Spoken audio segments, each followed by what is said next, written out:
وعن أسماء بنت يزيد بن السكن رضي الله تعالى عنها قالت: أتي النبي صلى الله عليه وسلم بطعام فعرض علينا فقلنا لا نشتهيه فقال: لا تجمعنا جوعا وكذبا. صحیح ابن ماجہ الالبانی. بھائیو دوستو، سچائی اپنانے کی کس قدر تاکید آئی ہے، اور اس کے تعلق سے کتاب و سنت میں ہی نہیں بلکہ اخلاقی اور سماجی طور پر بھی اس کی ہمت افزائی کی گئی ہے۔ اس کے بالمقابل جھوٹ کی سخت مذمت کتاب و سنت میں بھی آئی ہے۔ سماج اور معاشرہ بھی جھوٹ کو اور جھوٹے شخص کو قبول نہیں کرتا، اس کی ہمت افزائی نہیں کرتا بلکہ حوصلہ شکنی کرتا ہے۔ جھوٹ اس قدر گھناؤنا عمل ہے اور اللہ رب العزت کی بارگاہ میں اس تعلق سے کتنی سخت مذمت آئی ہے، بلکہ یہ گناہ کبیرہ اور جہنم میں لے جانے کا سبب اور لعنتی عمل ہے۔ قرآن میں ہے فَنَجْعَلْ لَعْنَةَ اللَّهِ وَالْكَاذِبِينَ، اللعنۃ اللہ والکاذبین، اس طرح کے الفاظ کتاب و سنت میں ملتے ہیں، یعنی جھوٹوں پر اللہ کی لعنت۔ جھوٹ گناہ کبیرہ اور سماج اور معاشرہ بھی اس کو قبول نہیں کرتا۔ میرے بھائی، جھوٹ کا گھناؤنا پن، اور یہ جھوٹ لکھا جاتا ہے، چاہے جھوٹی قسم ہو، جھوٹے خواب ہوں، جھوٹے قصے اور افسانے ہوں، چاہے وہ ہنسانے کے لیے ہوں یا دین کے کسی مسئلے کو ثابت کرنے کے لیے ہوں یا اپنی دکان چمکانے کے لیے ہوں، کسی بھی طور پر اگر حقیقت سے ہٹ کر کوئی بات کی گئی تو وہ جھوٹ کہلائے گا۔ جھوٹ ہے اور گناہ لکھا جائے گا۔ میں آپ کو واقعہ سناتا ہوں۔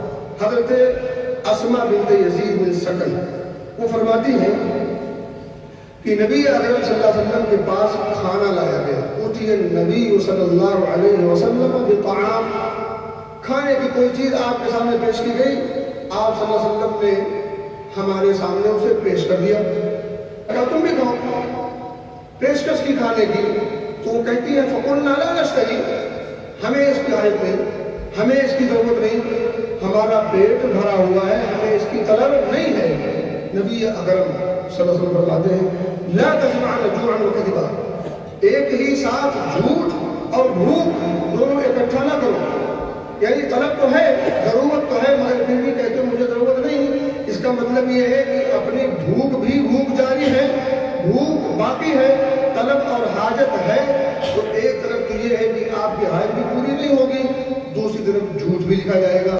یہ کس موقع پر نبی اکرم صلی اللہ علیہ وسلم نے حضرت اسماء بنت یزید سے فرمایا تھا؟ میرے بھائیوں اور دوستوں، یہ اسماء بنت یزید بہت عظیم صحابیہ ہیں اور انہیں خطیبۃ النساء کے نام سے مرتب کیا گیا ہے، یعنی یہ عورتوں کے درمیان میں دینی مسائل بیان کیا کرتی تھی، دین کے باریک مسئلے کا انہیں علم ہوا کرتا تھا، اور نبی اکرم صلی اللہ علیہ وسلم سے باقاعدہ عورتوں کی طرف سے کیے گئے سوال کو پوچھا کرتی تھی، اور عورتوں کے تعلق سے جو مسائل ہوتے تھے وہ انہیں بتایا بھی کرتی تھی، اور عورتوں کی طرفداری اور حمایت بھی کیا کرتی تھی۔ یہ ایک الگ مسئلہ ہے۔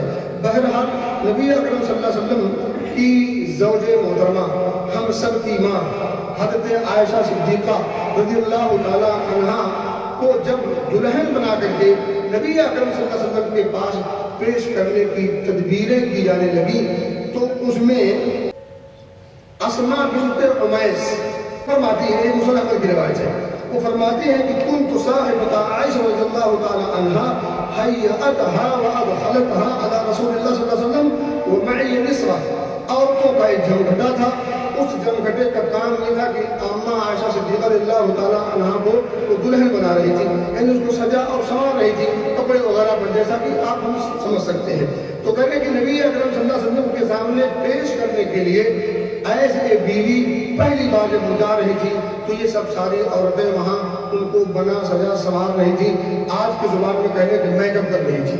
بہرحال نبی اکرم صلی اللہ علیہ وسلم کی عائشہ صدیقہ رضی اللہ تعالیٰ عنہ جو چہیتی بیوی ہے، انہیں سجا سنوار کر کے جب لے جایا گیا تو وہ کہتی ہیں کہ قالت واللہ ما وجدنا عنده قرا الا قدحا من لبن، وہ کہتی ہے کہ جب ہم نبی اکرم صلی اللہ علیہ وسلم کے گھر پہنچے لے کر کے اماں عائشہ صدیقہ کو، تو آپ صلی اللہ علیہ وسلم کے گھر میں سوائے دودھ کے ایک پیالے کے کچھ نہیں تھا. اور آج ہمارے پاس اتنے انواع و اقسام ہوتے ہیں کہ ہم گن نہیں سکتے، اور کھائے جتنے جاتے ہیں اس کا کئی گنا ضائع ہوتا ہے. بس اس کا حساب ہونا ہے، نوٹ کرنے سے. وہ کہتی ہیں کہ عورتوں کی ایک جھنگٹا تھا، عورتوں کے بیچ میں پہنچی اور ہم نے نبی اکرم صلی اللہ علیہ وسلم کے پاس سوائے دودھ کے ایک پیالے کے کچھ اور نہیں پایا. بہرحال اس دودھ کے پیالے سے نبی اکرم صلی اللہ علیہ وسلم نے پہلے خود پیا، فشرب منہ، آپ نے اس پیالے میں موجود دودھ کو پیا. ثم ناولہ عائشہ، پھر اس اپنے پیے ہوئے دودھ کو عائشہ صدیقہ رضی اللہ تعالیٰ عنہا کے پاس پیش کر دیا، ان کی خدمت میں پیش کر دیا. اب ظاہر سی بات ہے نئی نویلی دلہن ہو اور وہ عائشہ صدیقہ رضی اللہ تعالیٰ عنہا خود ہوں اور صحابیات ہوں، تو ان کے یہاں جو شرم، جو لاج، جو حیا ہوتی ہے وہ آپ اندازہ کر سکتے ہیں. تو وہ شرم کے مارے فاستحییت جاریہ، اس نئی نویلی دلہن کو شرم آ گئی، اور شرم کی وجہ سے، جھجک کی وجہ سے انہوں نے دودھ قبول نہیں کیا، یعنی اس کو کیچ نہیں کیا. وہ کہتی ہیں کہ فَقُلْنَا لَا تَرُدِّ يَدَ رَسُولِ اللَّهِ صلی اللہ علیہ وسلم خُذِي مِنْهُ. اسماء بنت عمیس کہتی ہے عائشہ، نبی اکرم صلی اللہ علیہ وسلم کے ہاتھوں دیا ہوا دودھ تم اسے واپس نہ کرو، لوٹاؤ نہیں، بلکہ اسے لے لو، بلکہ اسے لے لو. جب ادھر سے سپورٹ ہوا تو ظاہر سی بات ہے انہوں نے نبی اکرم صلی اللہ علیہ وسلم سے دیا ہوا دودھ فَأَخَذَتْهُ، تو اس کو لیا بھی علی حیا، شرماتے ہوئے لیا، جھجک کے ساتھ لیا. اور آج تو باقاعدہ ہمارے سماج کی عورتیں اپنے شادی کی ویڈیو بنواتی ہیں اور سوشل میڈیا پر اسے شیئر بھی کرتی ہیں. یہ ہماری اور آپ کی مائیں اور بہنیں ہیں، بہو اور بیٹیاں ہیں، یہ کسی اور کی نہیں ہیں، اور اس میں ہم برابر کے شریک ہیں، کیونکہ لائک شیئر کرنا، دیکھنا یہ ہمارا کام ہے.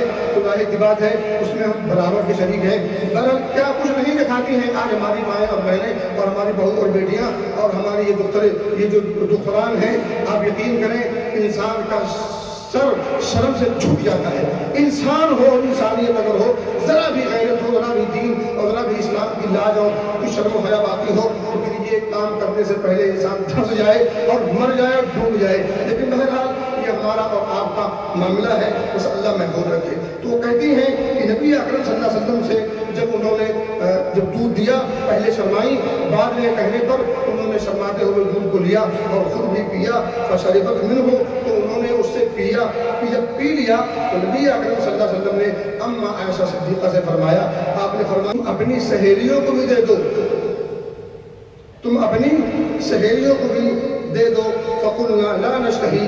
اب اسماء بنت عمیس ہیں اور دیگر جو وہاں جو صحابیات موجود ہیں ان میں سے ایک نے کہا کہ اللہ کے رسول صلی اللہ علیہ وسلم ہمیں اس کی حاجت نہیں ہے، ہمیں اس کی ضرورت نہیں ہے. کہو پہلے ہمیں بھوک نہیں ہے. اور آپ دیکھ لیں ہم اور آپ جب کسی کے ہم مہمان بنتے ہیں تو آپ دیکھ لیں کیا ہوتا ہے، بھوک لگی ہے شدت کی، پیٹ مروڑ رہا ہے، معدہ مکمل خالی ہے اور میزبان پوچھتا ہے کچھ لے لو، نہیں شکم شیر کھا جائے، ابھی تو کھایا. اتنا صاف جھوٹ، اتنا سری جھوٹ، یہ جھوٹ ہے، جھوٹ. اور یہ جھوٹ لکھا جائے گا، قیامت میں اس کا گناہ ملے گا، اس گناہ کی پاداش میں پکڑ ہوگی، سزا ہوگی. یہ ہم اور آپ کہتے ہیں نہیں نہیں نہیں ابھی تو کھایا. تو شیر ہے، سفید جھوٹ ہوتا ہے. اب طلب ہوتی ہے، تمنا ہوتی ہے کاش آ جائے. ایک بات ہو جائے، میزبان کو پوچھنا نہیں چاہیے. میزبان بھی کم نہیں ہوتے، یہ بھی کم نہیں ہے. بار بار پوچھنا کیا، مہمان آ گیا ہے، میزبان کا حق ہے، اس کی ذمہ داری ہے کہ مہمان کے لانے پر اسے جو کچھ میسر ہو اچھے سے اچھا، عمدہ سے عمدہ اسے پیش کرے. کھانے کی جو چیزیں، دودھ لاؤں، دہی لاؤں، شربت لاؤں یا پیپسی لاؤں، کولا لاؤں یا کیا لاؤں، پوچھنے کی ضرورت ہے. جو کچھ آپ کے پاس میسر ہے، گرم لاؤ ٹھنڈا لاؤ، ارے بھائی آپ کے پاس گرم ٹھنڈا دونوں لا کے پیش کر دو.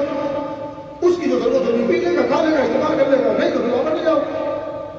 تو دونوں مجرم ہیں، میزبان بھی مجرم ہے، مہمان بھی مجرم ہے. میزبان پہلی بات یہ کہ بغیر پوچھے لاتا نہیں، اور مہمان اس کو ضرورت ہے، طلب ہے لیکن پھر بھی نہیں کھا لیا ہے، پیٹ بھرا ہوا ہے وغیرہ وغیرہ، یہ دونوں مجھے نہیں۔ میزبان کی ذمہ داری ہے کہ جو کچھ میسر ہو عمدہ سے عمدہ فلیکرم ضیفہ، اللہ اور اس کے اور یوم آخر پر ایمان لانے والا اپنے مہمان کی عزت کرتا ہے۔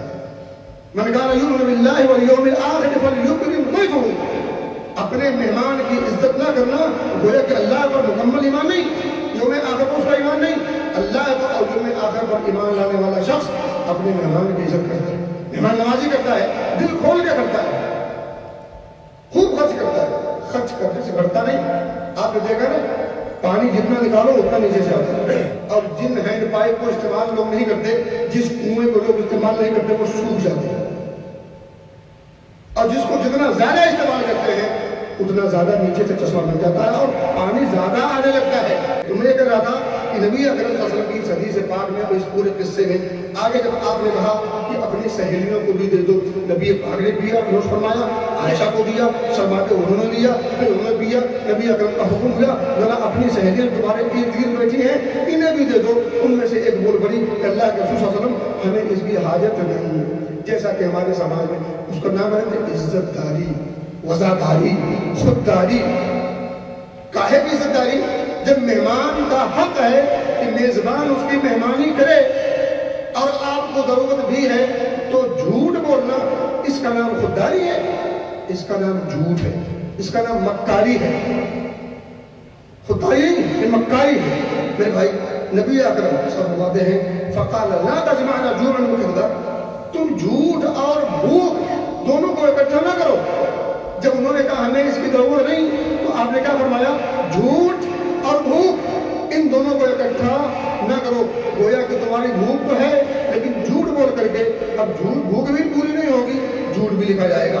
اب جیسے نبی اکرم صلی اللہ علیہ وسلم نے یہ بیان فرمایا تو ایک عورت اٹھی اور کہتی ہے یا رسول اللہ ان قالت احدانا لشیء تشتہیہ لا اشتہیہ ایعد ذلک کذبا۔ سوال بنتا تھا، سوال بن گیا، سوال ہو گیا۔ اور ہم اور آپ اگر ہوتے تو ہمیں صرف کھانے کی پرواہ، باقی کی چیز کی پرواہ، انہیں دین کی بھی پرواہ ہے، دینی مسائل کے علم کی بھی پرواہ ہے۔ جیسے آپ نے فرمایا لا تجمعنا جوعا وكذا، جھوٹ اور بھوک کو اکٹھا نہ کرو۔ ایک عورت کھڑی ہوتی ہے، نبی اکرم صلی اللہ علیہ وسلم سے سوال کرتی ہے کہ اللہ کے رسول صلی اللہ علیہ وسلم اگر ہم میں سے کسی شخص کو کسی چیز کی ضرورت ہو اور وہ کہے مجھے ضرورت نہیں، جیسے ہم کہتے ہیں ضرورت ہو مگر وہ کہے مجھے ضرورت نہیں، تو کیا اس کا شمار جھوٹ میں ہوگا؟ ایعد ذلک کذبا، کیا اس کا شمار جھوٹ میں ہوگا؟ اسے جھوٹ بھی کہا جائے گا؟ اب جواب سنیں، نبی اکرم فرماتے ہیں ان الکذب یکتب کذبا، جھوٹ ہے، جھوٹ لکھا جائے گا۔ مذاق نہ ہو، تفریح میں ہو، ہنسانے کے لیے ہو، دین کے نام پہ ہو، سیاست کے نام پہ ہو، کسی بھی نام پر ہو، اپنا بولے، غیر بولے، مولوی بولے، جاہل بولے، کوئی بھی بولے، جھوٹ لکھا جائے گا۔ ان الکذب یکتب کذبا، جھوٹ ہے، جھوٹ لکھا جائے گا۔ آگے آپ فرماتے ہیں حتی تکتب الکذیبۃ کذیبۃ، ہاں جھوٹ اگر چھوٹا ہو تو چھوٹا لکھا جائے گا، بڑا ہو تو بڑا لکھا جائے گا، لیکن جھوٹ ہے، جھوٹ لکھا جائے گا۔ اور آپ بتا دوں میں جھوٹ بول کر انسان اپنے آپ کو کتنا بڑا ماہر سمجھ لے، بڑا فنکار اداکار سمجھے، لیکن جھوٹ کا انجام برا ہوتا ہے۔ اس لیے جھوٹ کسی بھی موقع پر نہ بولے۔ اللہ سے دعا ہے کہ اللہ نے سمجھ کے توفیق دے، ہر قسم کے جھوٹ سے، ہر موقع پر بولے جانے والے جھوٹ سے اللہ ہم سب کو بچا کے رکھے۔ جھوٹ کی قباحت اور اس کی شناخت کو سمجھنے کی توفیق دے اور بچاؤ کی توفیق دے، اور اس کے مقابلے میں سچائی کی اہمیت اور اس کی فضیلت اور اسی طرح سے اس کے جو فوائد و ثمرات ہیں دنیاوی طور پر اور اس کے جو برکات ہیں اخروی طور پر، اللہ ان تمام چیزوں کو سمجھنے کی توفیق دے اور اپنانے کی توفیق دے۔ آمین۔ وآخر دعوانا ان الحمد للہ۔